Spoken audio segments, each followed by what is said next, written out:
I said, in a film where there's Nawazuddin Siddiqui sir, there's Amitabh Bachchan sir, and Rajkumar Rao sir, I would like to play a part in that film. Many congratulations. You have a film which was meant for the theaters, but is now on the OTT platform. So I will ask Mohan sir, how does it feel that instead of the theatrical, the thrills that every director looks forward to, you have an OTT release now? Yeah, I've just had a thrilling experience. My Samsung phone nearly exploded in my hand as I was trying to check my messages. I had just enough time to throw it away, and I'm still reeling under the narrow escape I had from. So I would have probably my location would have been a different place from where I would have joined you for live. But yeah, it just happened, and that's why I'm sorry I'm late a little bit. No worries, but this is so scary. Yeah, it is terribly scary, and it literally burnt into tar. Literally, it turned into tar. So it's crazy. But anyway, it's maybe it's a premonition now. You know, the internet is going to explode once V is released. Yeah, I know. Trust me on that, because even before the release of Gentleman, I had an accident. I escaped narrowly. So not that I want to plan to do this every time I have a release, but at least I'll try to read it as a good sign as of now. But yeah, coming to your question, it's actually it was not an easy move for us to move from the idea of having the film in theaters to OTT, because this film was originally conceived and designed for a theatrical experience. The sound design, the visual style, everything was the lensing. Actually, we shot the film on anamorphic. We didn't shoot like full frame. We shot it deliberately in anamorphic. For that, we sacrificed using the zoom lens in so many scenes, stuff like that. But of course, yeah, we also realized that it's a public health crisis. It's not something that we can take it easy and, for the sake of our film, we can't ask people to come to theaters and, have fun and all that. So I think under the circumstances, it's the best possible decision. And we are happy that it's also coming on a prime OTT platform. So we tweaked the film visually and sound-wise to suit the requirements of all the devices that might be used to watch the film. Like taking the probably lowest device, the kind that exploded just now in my hands, to the highest possible devices like IMAX screens and LED screens. So we tried to find a middle ground visually and sound-wise in terms of what can we do to tweak. But I think now we have to tell people to be careful, I think, with these devices also. While watching films with headphones and very close to their faces, it's a bit risky. But yeah, but we did a lot of tweaking in sound and visual. And now I'm happy because the takeaway is great, because we'll have probably 10, 15 times more number of audiences. Audiences belong to different cultures, different countries, different backgrounds, and audiences who are some people who are kind of familiar with Indian cinema, but some who are not. And especially those who are not, the genre is familiar because they're familiar with the film noir genre in the US and in Europe, but probably they're not familiar with our mainstream, the Deewar, Trishul genre. So it's my attempt to blend these two. So I hope people will enjoy it. I'm sure we will. And Nivetha, you are collaborating with Sir and Nani after Gentleman. So it's like going back home once again. And how are you feeling? I mean, I'm sure you'll also miss, the people getting tensed in the theater, because what I can make out, it's like a bite your nail kind of a thriller. Yes. This is my second film with Mohan sir, and I hope this is my second film in 200 films to come. We keep having this conversation every time. But with this film, I was particularly looking forward to seeing this film in the big screen, considering I know how much of work was put into making it look visually outstanding, as much as the film, the story itself is going to hold you, hook you, through the duration of you watching it. So yes, and I had made it a practice to watch all my Telugu films first day, first show in theaters. So I was looking forward to this as much as Team V was.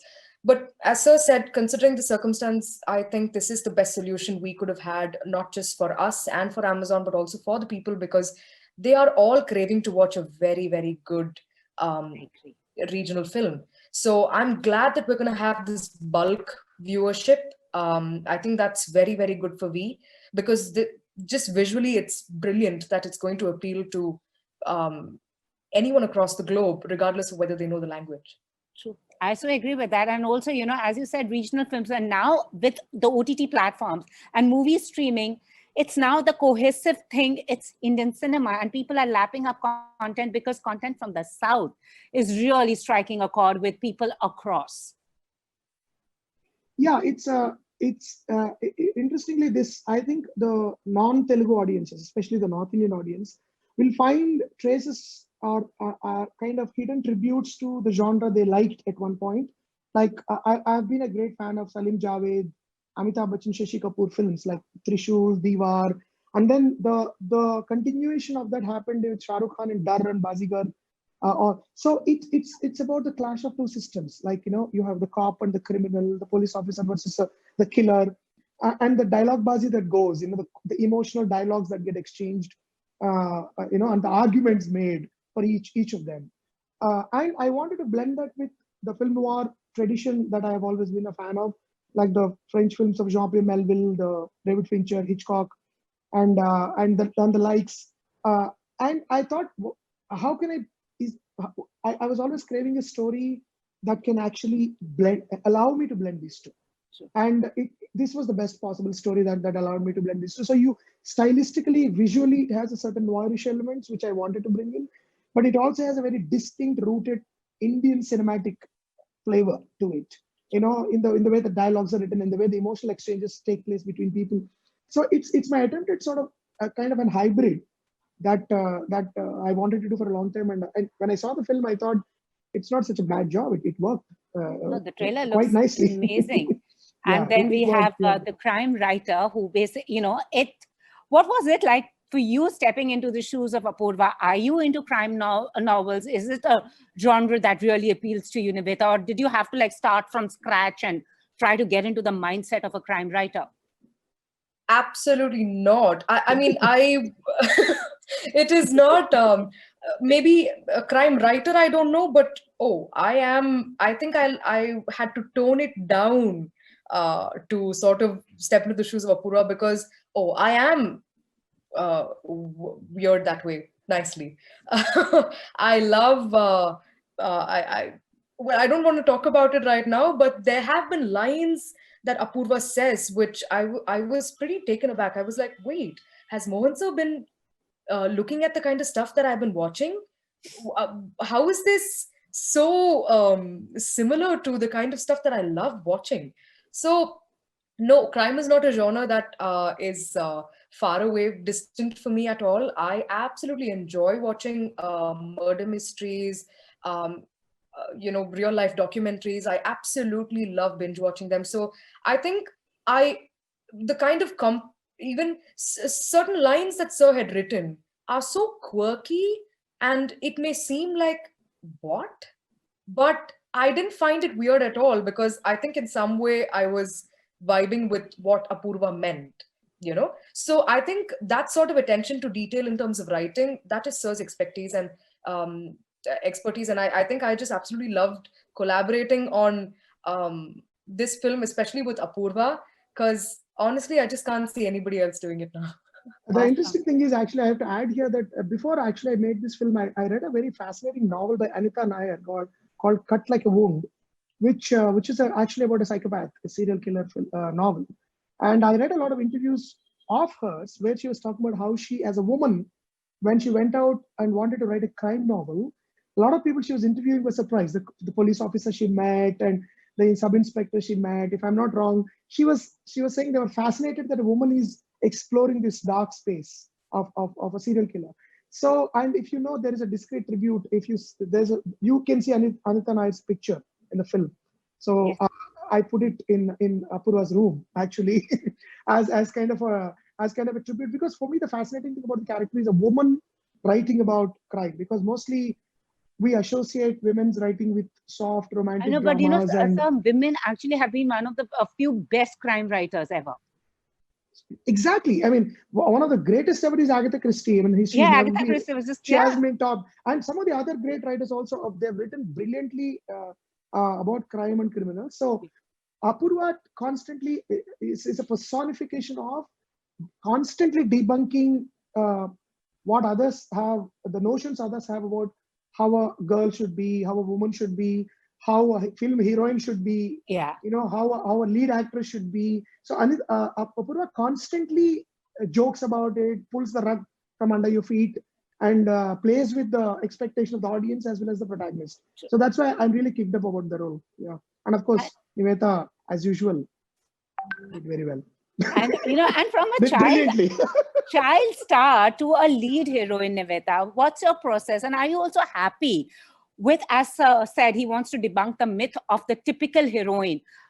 Is that also something that you're striving for in the kind of roles that you want and are approaching towards your work, your approach towards your work?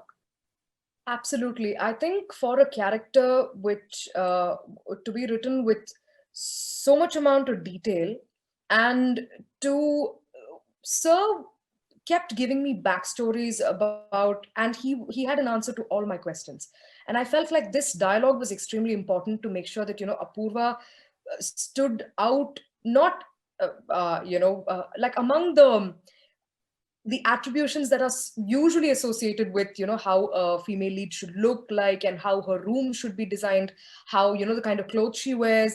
Like, there are few words that are put at you, and then you're just expected to do that. So I do consciously try to make an effort with even the choice of my films. I make sure that those characters are well written, those characters are relatable, they stand apart with sense, and not, to just be camouflaged. And if there's no purpose for you to be in the film, what's the point, right? That's the only thing that I look for. And with Mohan sir, it's just that I don't even mind if my role in the film is probably 2 minutes, but I would still want to take it, because I know there will be some sort of purpose for you in it, for the story that he's creating, right? And I don't talk the way I talk with Mohan sir. I don't talk with any other filmmaker, any other person in the industry. And the kind of jokes that we used to share about couple of things that a heroine is expected to do and stuff like that. Oh boy. Like what? Tell us one that really gets to you, Nivetha, because you're young and you started as a child actress. Can I say? Yes, sir, please. Yeah, I think one thing that I'm sure one of the things that Nivetha gets to her is like saying, "Look cute," Look cute. And I want to see you shy feel. Yeah. Apparently, one of the actresses I know was instructed by a director, so something like this. She said, "Look like you have butterflies in your stomach," and she didn't know what to do about that. I mean, she was wondering how the hell am I going to look like I have butterflies in my stomach? So I'm sure most of the actresses, I've worked with some actresses who would completely baffled by these kind of directions, and irritated, because you're supposed to look. No actress in the world can look cute. It's not an actable direction. Nobody can actually try and actually perform cuteness. So you can create out of a character, but you can't. But I think constantly in Telugu also, especially in most South Indian films, some of them, not all, more mainstreamish films, I think the heroine constantly has to look absolutely stunning. This is what I have heard from all of them. She has to look constantly, in every frame, she has to look dazzling, desirable, incredibly out of the world, and almost unattainable, which is the most irritating thing I find personally. So I try to make my heroines more, their charm has to come through their persona, not necessarily through the glamour. Yeah. And I see Nivetha is in full agreement of that. So what is that one? I think I would like to add to that as well. That's I had a couple of questions about, how I was looking in this film, especially. They were like, "This is the first time you've done a glamour role." I said, "What do you mean by glamour? Are you talking about the way I dress?" Because I thought I was pretty glamorous. If you're talking about just clothing and attire, I was pretty glamorous in Gentlemen as well. I find a woman to be beautiful and sexy when she wears a sari. It's all, but there is this sexiness with intelligence, which really comes across through in Apurva, which is what I absolutely loved about her. If she's in a room and if she's talking to somebody, you will not be able to you will not get distracted by anything else. You will want to pay attention to what she's saying. She is looking at, she's hearing you. She is, consciously looking at what you're saying, because anything and everything is something that she can take to, add probably to her novel at one point. So her method is very different, and I absolutely loved that about her. And even once, I remember when I was stepping into Apurva's room on set, I just stood there in awe of the sheer brilliance with which the entire room was designed.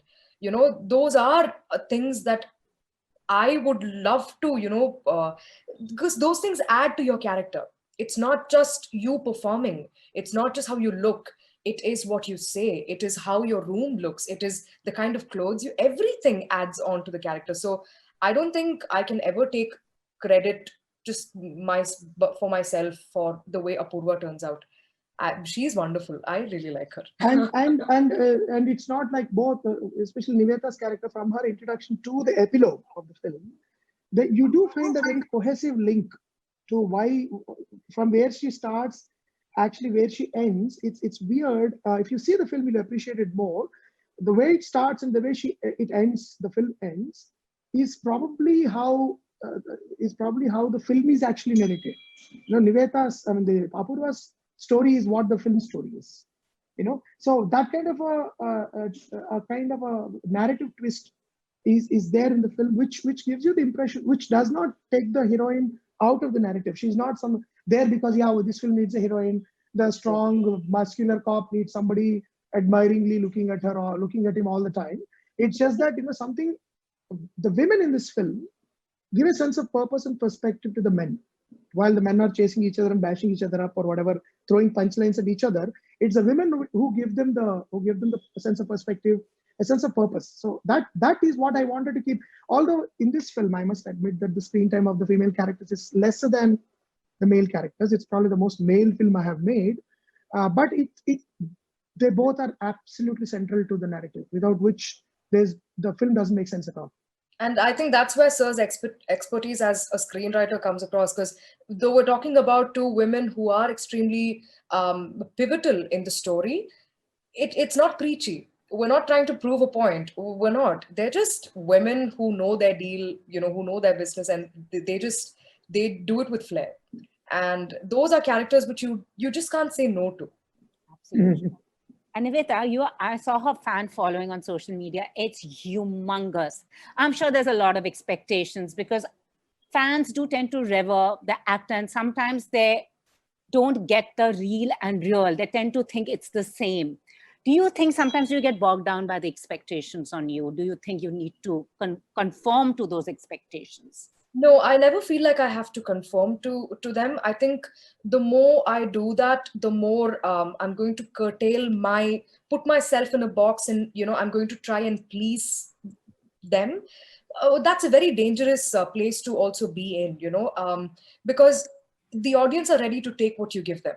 Yeah. And they are, and I think I've made a conscious effort not to attach myself with an image. So I want to be as fluid as I can so that any kind of filmmaker can approach me for any kind of role. And I want to do justice to it. And the more I do my job better, the more the people are going to be willing to see me in, different kind of things. So I don't want to conform to myself to those kind of expectations. But if their expectation is about how good the character is going to be, that I would like to take in as a fuel to, keep doing better with every film. And lastly, sir, it's also a very special film for Nani. Yeah, his first film was with you. It's his 25th film. It's releasing on the day he made his debut. And you've cast him as an antagonist. What happened there?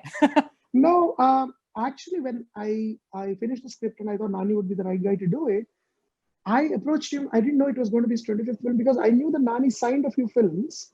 I didn't know that this film was going to be the 25th in the order. So I narrated the script. He was like, gung-ho about it. He said, I'm doing this. And he wanted to do the negative role as much as I did. So it's all set. And then I came to know it was the 25th film. So I asked him, you're okay with it? Because I said, no. This is what I want to do. And I remember not long ago when Nani watched the final film in the mixed theater, he called me and said, sir, two things I want to tell you. One, I'm so happy and proud that I did this for my 25th film. Number two, I'm happy and proud that we did it, you and I together, for the 25th film. And whatever I get when the film releases, whatever I'm getting is a bonus for me. So he was that passionate about it. And somebody was asking me the other day, just in another interview, see, this is Nani's 25th film. So generally people expect it to be special. There should be something extraordinary happening, blah, blah, blah. But he's doing, I said, this is the special thing. If I had cast Nani as a hero with 4 heroines with 6 songs and 25 country locations, I don't think that would have been a celebration of his as actual talent. If you really want to know what Nani's actual potential is as an actor, and if you really want to celebrate him as this kid who walked into my office with shades because he had an eye infection, to the Nani that you see now, and his growth as an actor, I personally believe he is the best possible celebration of his 25th film. Looking forward to that. And lastly, before we go, Nivetha, to you, what can we expect from you? What is this actor wanting to do now, since she wants to not be boxed by anybody? So what is it you're expecting? What is that you want to let out and let people know? What can we expect from Nivetha?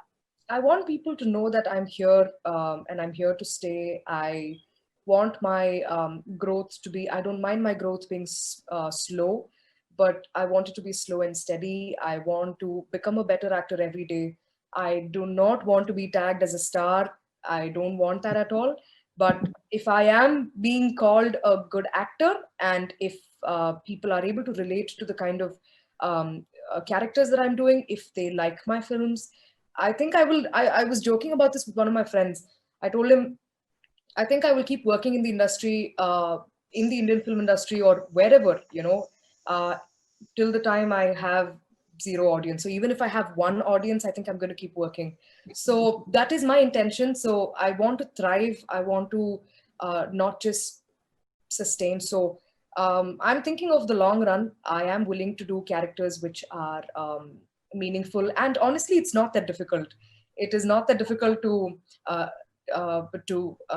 write, but it's just hard to, I think, get there. So that's probably the reason why I keep not telling Mohan sir, but pestering him. If I don't get a call from him, he will get a call from me. I agree with Vivi. No, I was about to say that 1 audience for you, 1 audience for me. So we'll keep working till there are 2 audiences. Perfect. Looking forward to that collaboration. May the 2 to 200. Even if they're not there, we'll make a film. We'll be the audience. And then Absolutely. We'll be the audience. Popcorn, you buy the popcorn. We will be the audience. We'll be the audience. And Nivetha, can we see you in Hindi films? Any plans? If the story is great, I have never created this barrier for me of language. I absolutely don't mind. In fact, I was telling in another interview, they asked me, who is the Hindi actor you find yourself working with? I've never been asked this question, because only now, because we're interacting with the national media a lot more. I didn't know what to say. And I said, in a film where there's Nawazuddin Siddiqui sir, there's Amitabh Bachchan sir, and Rajkumar Rao sir, I would like to play a part in that film. Yeah, that'd be very nice. Well, may your wish is the universe's command. So on that note, victory for all of you. All the very best. Lovely chatting with you. Thank you so much. Thank you so much. Bye-bye. Bye. Bye.